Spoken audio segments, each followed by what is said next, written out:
ಆಮೇಲೆ ಯಾವ ದೇಶಗಳಲ್ಲಿ ಅದು ಸಾಧ್ಯ ಆಯಿತು ಆ ದೇಶಗಳಲ್ಲಿರುವ ಸಮಸ್ಯೆಗಳು ಅಷ್ಟು ಗಂಭೀರವಾಗಿ ಭಾರತದಲ್ಲಿ ಇಲ್ಲದೆ ಇರೋ ಅಲ್ಲಿ ಇಲ್ಲದೇ ಇಲ್ಲ. ಅಲ್ಲಿ ಇಡೀ ದೇಶಕ್ಕಿರೋ ಸಮಸ್ಯೆ ಕ್ಯಾಟಲಿಸ್ಟ್ ಬೇಕಲ್ಲ, ಇಲ್ಲೆಲ್ಲೋ ಒಂದು ಪೋರ್ಷನ್ ಅಲ್ಲಿ ಇರ್ಬೋದು. ಇಡೀ ಬಾಂಗ್ಲಾದಲ್ಲಿ ಆಗೋ ಸಮಸ್ಯೆ ಇಲ್ಲೆಲ್ಲೋ ಮಲ್ಲಪುರಂನಲ್ಲೋ ಅಥವಾ ಇನ್ನೆಲ್ಲೋ ಗುವಾಹಟಿ ಕಡೆ ಅಸ್ಸಾಂನಲ್ಲೋ ಎಲ್ಲೋ ಒಂದಿದೆ.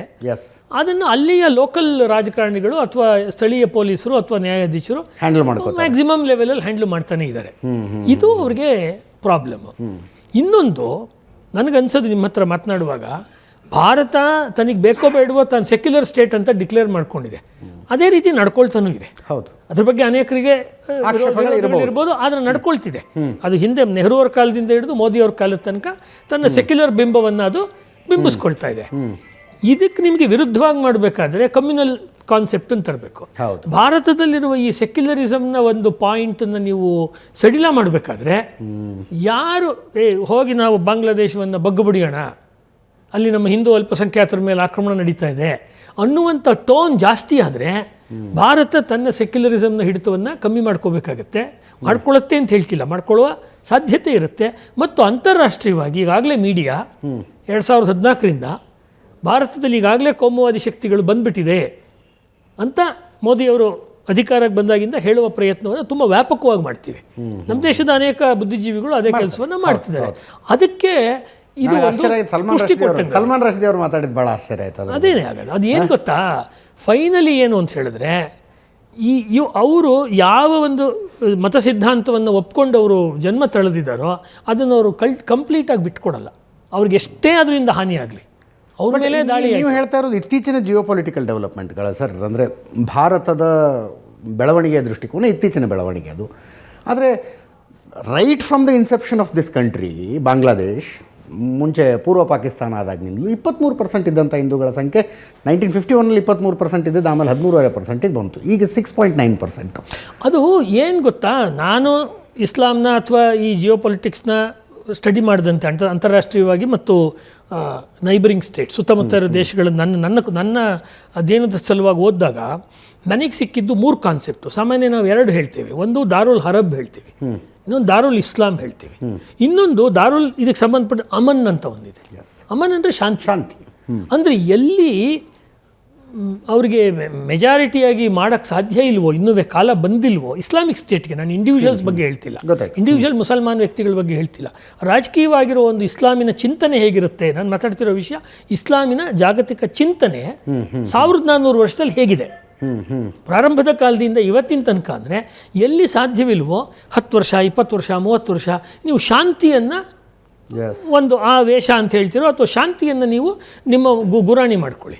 ಅಂದರೆ ಜನಸಂಖ್ಯೆ ಕಡಿಮೆ ಇರುವಾಗ ನಿಮ್ಗೆ ಹೆಚ್ಚು ರಿಸೋರ್ಸಸ್ ಇಲ್ಲ, ಬರೀ ಜನಸಂಖ್ಯೆ ಮಾತ್ರ ಅಲ್ಲ, ಎಕನಾಮಿಕ್ ರಿಸೋರ್ಸಸ್ ಇಲ್ಲ. ಎಕನಾಮಿಕ್ಸ್ ನಿಮ್ಮ ಹತ್ರ ಹಣ, ಪವರ್, ಹಣಕಾಸಿಲ್ಲ ಅಂತ ಏನೂ ಮಾಡೋಕ್ಕಾಗಲ್ಲ. ಅದು ಇಲ್ಲದೆ ಬಾಂಗ್ಲಾದೇಶದ ಕೈಲಿ ಏನಿದೆ ಅಲ್ವಾ? ಅವರು ಭಾರತಕ್ಕೆ ಒಂದು ಅಕ್ಕಿ ಕೊಡ್ಬೋದು, ಒಂದು ಸೆಣಬು ಜೂಟ್ ಕೊಡ್ಬೋದು, ಅಥವಾ ಇನ್ನೊಂದು ಯಾವುದೋ ಒಂದು ಲೆದರ್ ಅಂದರೆ ಶೂಸು ಅಥವಾ ಬೇರೆ ಬೇರೆ ರೀತಿಯ ನಮ್ಮ ಸ್ಯಾಂಡಲ್ಸು ಅದಕ್ಕೆ ಸಂಬಂಧಪಟ್ಟಿರೋ ಉದ್ಯೋಗದ ಕೊಡ್ಬೋದು. ಆ ರೀತಿ ಇದ್ಬಿಟ್ರೆ ಬಹಳ ದೊಡ್ಡ ವಹಿವಾಟು. ಈಗ ಸ್ವಲ್ಪ ಟೆಕ್ಸ್ಟೈಲ್ ಅದನ್ನು ಅವ್ರು ಮಾಡ್ಬೋದು. ಅದು ಇಲ್ಲದೇ ಇರುವ ಕಾಲದಲ್ಲಿ ಮತ್ತು ಜಾಗ್ರಫಿಕಲಿ ಅವರು ಈ ಕಡೆ ಇರುವಂಥ ಅರಬ್ ಕಂಟ್ರೀಸ್ ಜೊತೆಗೆ ಕನೆಕ್ಟ್ ಆಗಿಲ್ಲ, ಅನ್ಲೈಕ್ ಪಾಕಿಸ್ತಾನ್. ಹಾಗಾಗಿ ಆ ದೂರ ಇದೆ.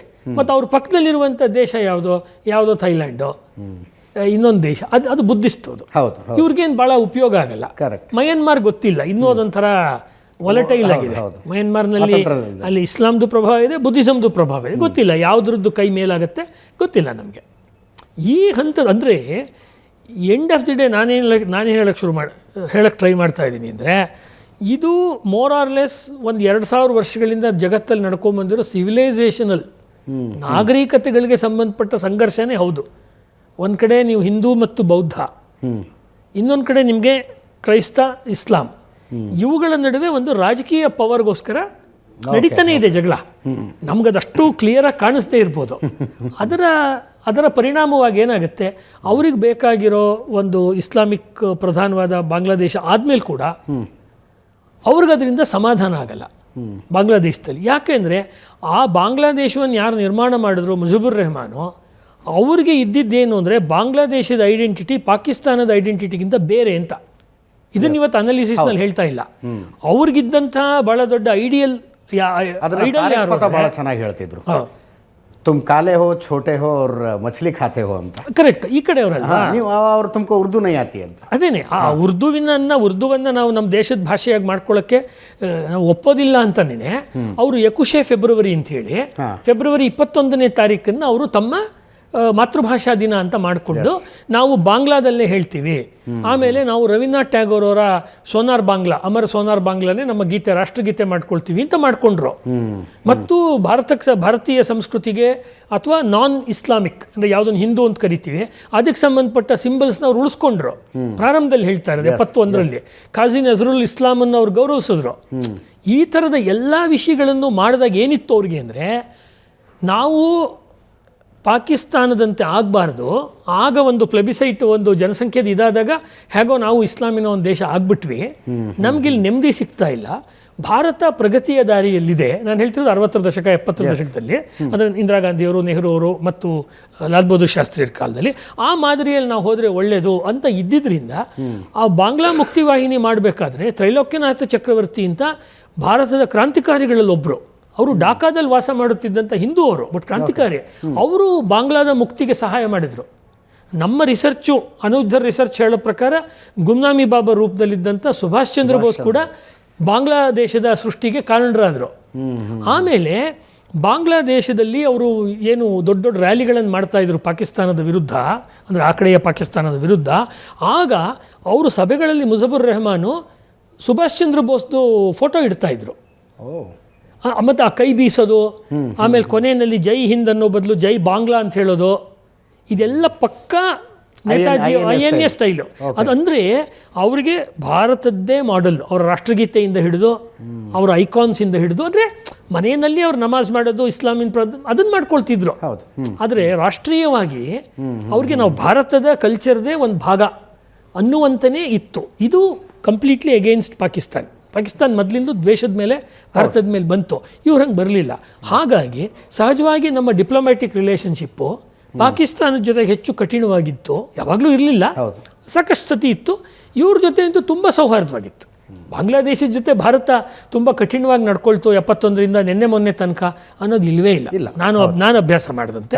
ಹಾಗಾಗ್ಬಿಟ್ಟು ಅಂದರೆ ನಾನು ಇವಾಗ ನಿಮ್ಮ ಪಾಯಿಂಟಿಗೆ ಬರೋದಾರೆ, ಕೃತಜ್ಞತೆ ಟ್ರಾನ್ಸಿಷನ್ಗೆ ಜಮಾತೆ ಇಸ್ಲಾಮಿ ಬಾಂಗ್ಲಾದೇಶ ತುಂಬ ಅದೇ ಹೇಳಿದ್ನಲ್ಲ, ಮುಸ್ಲಿಂ ಲೀಗಿನ ಬೀಜಗಳು ಭಾರತದಲ್ಲಿ ಅಧಿಕೃತವಾಗಿ ಸತ್ತೋದ್ವು. ಅಂದರೆ ಇನ್ನು ಎಲೆಕ್ಷನ್ ನಿಂತ್ಕೊಳ್ಳೋಕ್ಕಾಗಲ್ಲ. ಕೇರಳದಲ್ಲಿ ಒಂದು ಕಡೆ ಒಂದು ಪಾರ್ಟಿ ಇದ್ದಾರೆ ಬಿಟ್ಟರೆ, ಅವ್ರು ಇಡೀ ದೇಶದಲ್ಲಿ ಮತ್ತೊಂದು ಆಫೀಸ್ ಮಾಡೋದಾಗಲಿ, ಅವ್ರಿಗೊಂದು ಯಾರೋ ಒಂದು ಮತಕ್ಷೇತ್ರ ಸಿಗುತ್ತೆ ಅನ್ನೋ ಪರಿಸ್ಥಿತಿ ಹೊಟ್ಟೋಯ್ತು. ಯಾಕೆಂದರೆ ಅವ್ರು ಮಾಡಿದಂಥ ರಾಷ್ಟ್ರಘಾತಕ ಕೆಲಸದಿಂದ ಮುಸ್ಲಿಂ ಲೀಗ್. ಆದರೆ ಆ ಎಲಿಮೆಂಟು ಇವತ್ತಿಗೂ ಅಲ್ಲಿದೆ, ಎಲ್ಲಿ ಬಾಂಗ್ಲಾದೇಶದಲ್ಲಿ. ಅಂದರೆ ದಾರುಲ್ ಹರಬ್ ಮತ್ತು ದಾರುಲ್ ಇಸ್ಲಾಂ ಇದೆ ಅಲ್ವಾ, ಈಗಾಗಲೇ ಇಸ್ಲಾಂನ ಆಡಳಿತದಲ್ಲಿ ಬಾಂಗ್ಲಾದೇಶ ಇದೆ, ಪಾಕಿಸ್ತಾನ ಇದೆ, ಭಾರತ ಇಲ್ಲ. ಅವರ ಫಿಲಾಸಫಿ ನಾನು ಹೇಳ್ತಿರೋದು ಅಲ್ವಾ. ಅದನ್ನು ಮಾಡಬೇಕಾದ್ರೆ ಪ್ರಾರಂಭದ 25-30 ವರ್ಷ ಶಾಂತಿಯಲ್ಲಿ ಮಾಡಿದ್ರು. ಹೈಕಮಿಷನ್ ಜೊತೆ ಚೆನ್ನಾಗಿರೋದು. ಈಗ ನಾನೇನೆ ವಿಯೆಟ್ನಾಂನಲ್ಲಿ ಕೆಲಸ ಮಾಡುವಾಗ ಬಾಂಗ್ಲಾದೇಶದ ಡೇ ಮಾಡ್ತಾರಲ್ಲ, ಅವಾಗ ನಾನೇ ಭಾಗವಹಿಸಿದ್ದೀನಿ. ನಾನೇ ಅಲ್ಲಿ ಅವ್ರು ಕೊಡೋ ಚಹಾನೋ ಅಥವಾ ಅವ್ರು ಕೊಡೋ ಜ್ಯೂಸ್ನೋ ಕುಡಿದಿದ್ದೀನಿ, ಅವ್ರ ಜೊತೆ ಮಾತುಕತೆ ಮಾಡಿದ್ದೀನಿ. ಅವರ ಸಾವನೀರ್ಸ್ ಅಂತಾರಲ್ಲ, ಸ್ಮರಣ ಗ್ರಂಥಗಳನ್ನೆಲ್ಲ ನನಗೂ ಕೊಟ್ಟಿದ್ದಾರೆ, ಅದೆಲ್ಲ ನನ್ನ ಹತ್ರ ಇದೆ. ನಾನು ಹೇಳ್ತಿರೋದು ನಿಮಗೆ 2019ರಲ್ಲಿ, ಈಗ 25ರಲ್ಲಿ. ಯಾಕೆ ಅಂದರೆ ಮೋಸ್ಟ್ಲಿ ಇವಾಗ ಅವ್ರಿಗೆ ಸಿಗ್ನಲ್ಸು ಕ್ಲಿಯರ್ ಆಗಿದೆ. ಈಗ ಅವರ ಕೆಲಸ ಇರೋದು ಬಾಂಗ್ಲಾದೇಶ ಹಾಳಾಗತ್ತೋ ಬಿಡುತ್ತೋ ಅದಲ್ಲ, ಭಾರತ ಅಸ್ಥಿರ ಆಗಬೇಕು. ಯಾಕೆಂದರೆ ಭಾರತದ ಈ ಕಡೆ ಇರುವ ಪಾಕಿಸ್ತಾನ ಇಸ್ಲಾಮಿಕ್ ದೇಶ, ಈ ಕಡೆ ಇರುವಂಥ ಬಾಂಗ್ಲಾದೇಶ ಹಾಗೇ ಇದೆ.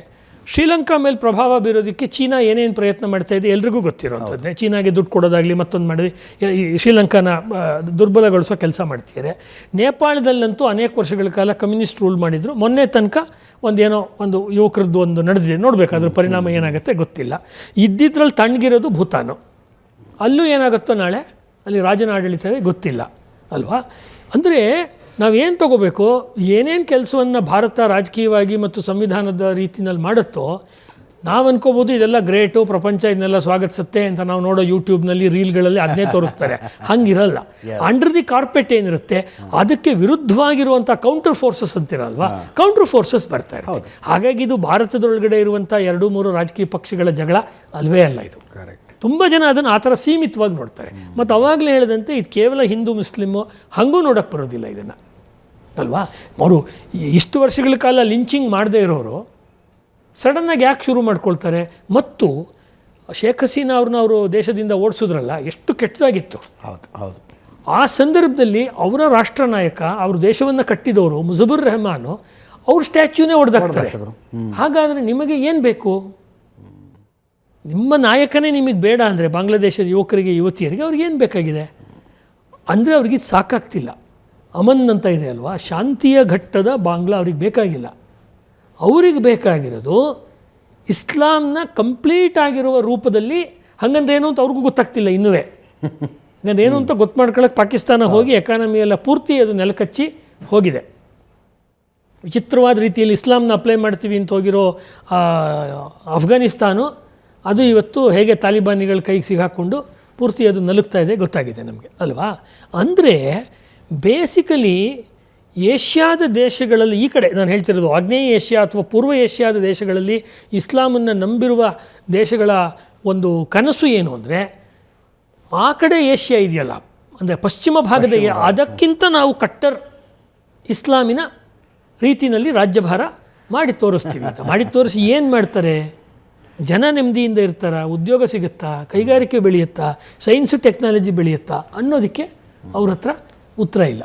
ಅಂದರೆ ಅವರು ಒಂದು 15, 16, 17ನೇ ಶತಮಾನದಲ್ಲಿ ಇರಬಹುದಾದ ರಾಜಕೀಯ ನಡೆಗಳನ್ನು, ಮಿಡಿವಲ್ ಅಂತೀವಲ್ಲ, ಅವರು 21ನೇ ಶತಮಾನದಲ್ಲಿ ನೀವು ಆರ್ಟಿಫಿಷಿಯಲ್ ಇಂಟೆಲಿಜೆನ್ಸ್ ಬಂದಿದೆ, ಕಂಪ್ಯೂಟರ್ಸ್ ಬಂದಿದೆ, ಟೆಕ್ನಾಲಜಿ ಬಂದಿದೆ, ಜಗತ್ತು ಬೇರೆ ದಿಕ್ಕಿನಲ್ಲೇ ಹೋಗ್ತಾ ಇದೆ, ಬಳಸ್ತಾ ಇರೋದ್ರಿಂದ ಪಾಪ ಆ ದೇಶಗಳಲ್ಲಿರುವ ಯುವಕರಿಗೆ, ಯುವತಿಯರಿಗೆ, ಚಿಕ್ಕ ಮಕ್ಕಳಿಗೆ ಶತಕಗಳ ಅಥವಾ ದಶಮಾನಗಳ ಕಾಲದ ಹಿನ್ನಡೆ ಆಗುತ್ತೆ. ಜಗತ್ತಿನ ದೃಷ್ಟಿಯಿಂದ ಶೈಕ್ಷಣಿಕವಾಗಿ ಅವ್ರು ಹಿಂದುಳ್ಕೊಳ್ತಾರೆ, ವಿದ್ಯಾಭ್ಯಾಸ ದೃಷ್ಟಿಯಿಂದ. ಮತ್ತು ಬೇರೆ ಬೇರೆ ಪ್ರೊಡಕ್ಷನ್ ಅಂತ ಯಾವ್ದು ಹೇಳ್ತೀರಾ, ನೀವೇನು ಟೆಕ್ಸ್ಟೈಲ್ ಹೇಳಿದ್ರೆ, ಇವ್ರು ಟೆಕ್ಸ್ಟೈಲ್ ಇವ್ರದ್ದು ತೊಗೊಳ್ಳೋಲ್ಲ ಅಂತ ಯಾರು ನಿಲ್ಲಿಸಿದ್ರೆ ಅವ್ರಿಗೆ ಹೊಡೆತ ಬೀಳುತ್ತೆ. ಹೌದು, ಆ ರೀತಿಯ ಒಂದು ದಿಕ್ಕಿನ ಕಡೆಗೆ ಹೋಗ್ತಿದ್ದಾರೆ.